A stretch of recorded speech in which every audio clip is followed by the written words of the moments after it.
Hello అండి, welcome to SSK kitchen. ఈరోజు నేను సింపుల్ మసాలాతో ఎగ్ బిర్యానీ ఎలా చేయాలో చేసి చూపించబోతున్నానండి. దానికోసం 4 గుడ్లను ముందుగా ఉడికించి పక్కన పెట్టుకుని వేయించి పక్కన పెట్టుకున్నానండి. అదే నూనెలో హోల్ గరం మసాలా వేసి బాగా వేయించుకున్నానండి.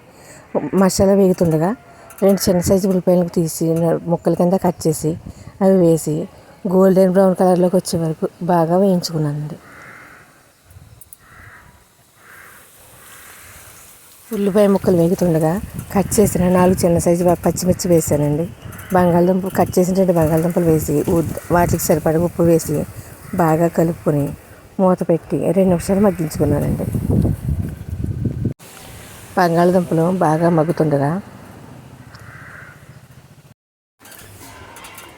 దంచి పెట్టుకున్న అల్లం వెల్లుల్లి పేస్ట్ వేసి అల్లం వెల్లుల్లి పేస్ట్ పచ్చివాసన పోయే వరకు బాగా కలుపుకోవాలండి.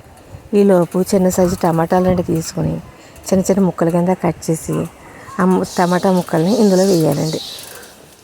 టమాటా ముక్కల్ని బాగా కలుపుకొని టమాటా ముక్కలు బాగా మెత్తగా అయ్యే వరకు ఉంచుకోవాలండి.